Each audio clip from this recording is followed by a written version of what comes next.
You gotta understand, you only got one life to live. You might as well live it to the fullest. Why be bound to the law when God has given us grace? New season, new day, old things have passed, the new have arrived. Check it. That's why movie writers will write movies on the foolishness that happens in the church instead of writing movies in what the church is supposed to look like. Right. I'm talking about the model of the first century church that had the power and authority to cast out demons, raise the dead, heal the sick, open blind eyes, open deaf ears without the legalistic tag attached to it. I'm talking about not adding or taking away from the word of God, making our ministries cults instead of freedom centers where people are free to be who God has made them to be. This is what we are supposed to be doing in this season. Religion is a stubborn yet a hard demonic spirit to break free from. But understand, once God has delivered you from that spirit, make sure that you never engage in that spirit ever again. This is why, that's why Galatians 5:1 tells us, stand fast therefore in the liberty, the freedom wherewith Christ hath made us free, and be not entangled again with the yoke of bondage. The English Standard says, and do not submit again to a yoke of slavery. Amen. One version says, and don't become slaves again. Check it. Religion has pushed more people away from Christ than those influences outside of the church.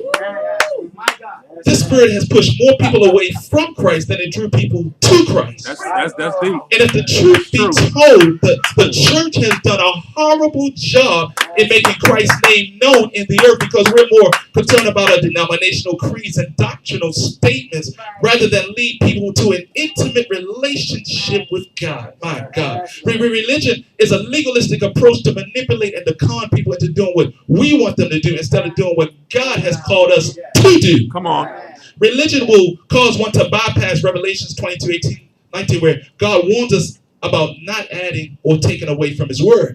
Because religion will cause you to add and take away. God warns us if anyone adds to the word, he will add to them the plagues that are described in the word of God. And if anybody takes away from the word written in this book, God will take away their name from the book of life. Check it. God is saying you will not enter in the kingdom of heaven. It has to be about kingdom building and not about us trying to build a dynasty or a shrine for ourselves. God. In Hosea 4:6, God says that my people are destroyed for lack of knowledge. And understand that when you ask God for a blessing, you don't have things in place to receive the blessing. What you don't know, understand, can and will hurt you. For example, Proverbs 13:22 tells us that the wealth of the wicked is laid up for the righteous. It doesn't mean people, but it doesn't just mean people, but it also means the systems of this world owes us. How many know the system of this world, they owe us? In other words, the world have things for us that we just won't tap into. When people write grants for monies and different things, we don't use those resources when God wants to expand our territory. Why ask God to enlarge your territory when you're not going to use the resources he put in place? Wow. And then we criticize the mega churches for tapping into those resources, and we think that they compromise in the gospel. God is allowing me to be more wiser as I do further study and research on things. I'm one that loves to do research because in this season, I cannot afford to miss God. That's right. I'm not one that want to miss God because God knows God has great things, but I don't want to miss God because of rejecting knowledge and wisdom. Amen. And a lot of people is doing that. Amen. Religious folks have this mentality that money is evil. Scripture never says that money is the root of evil. It states that the love of money is the root of evil. That's when you put money before God. Now that's the difference. But Ecclesiastes 10:19 says that money answers all things. Some folks are like, well, you just need favor. No, I need both money and the favor. Look at somebody, tell them, I need money and favor. Look at somebody else say, I need money and favor. In the words of TLC, I ain't too proud to beg.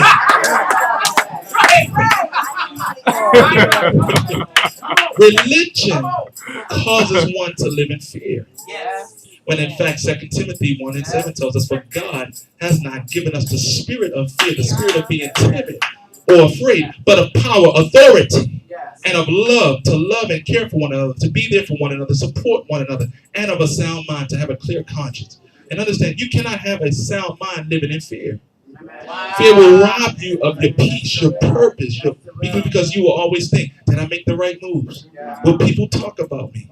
Will I fail? Fear will have you to doubt your own God-given ability to walk with power, to talk with power. And no child of God should ever walk in fear. Let me say something about the Old Town Way Church. That church had so many walking in fear. And to hear so many folks that lack wisdom say, that's when we had real church. No, God frowned on that. But because some of that is how many of us grew up, we didn't know any better. Most of it came from culture. In slavery, we were taught to obey our masters on the plantation. So this caused whole lot of leaders to get puffed up, and they then made God seem like this harsh, mean taskmaster, which is far from the truth. God is merciful and He's kind towards His people. Yes, He is. God. Yes, He is. Religion has destroyed marriages. Religion has broken up families. And in others, to have strong ministries, you got to understand it must be backed up by strong families and strong marriages.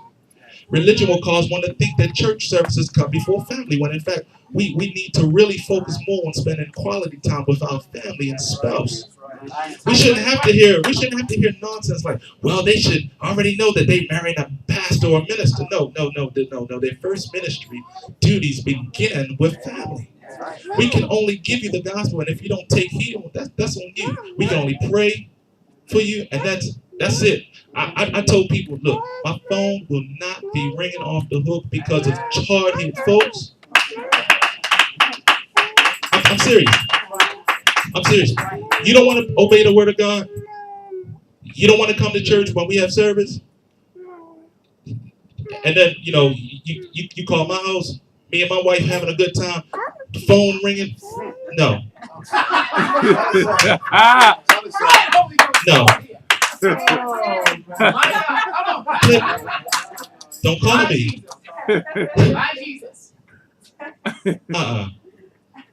It's tight, but it's right, preacher. Come on.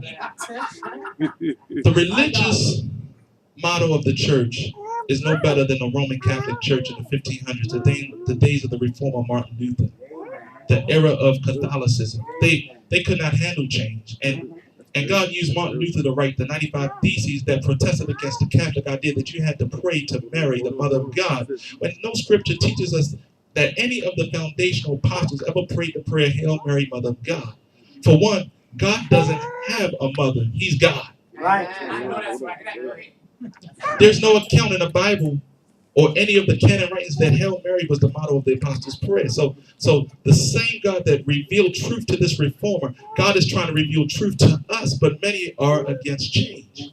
See, the first Martin Luther, the reformer, broke us free from Catholicism.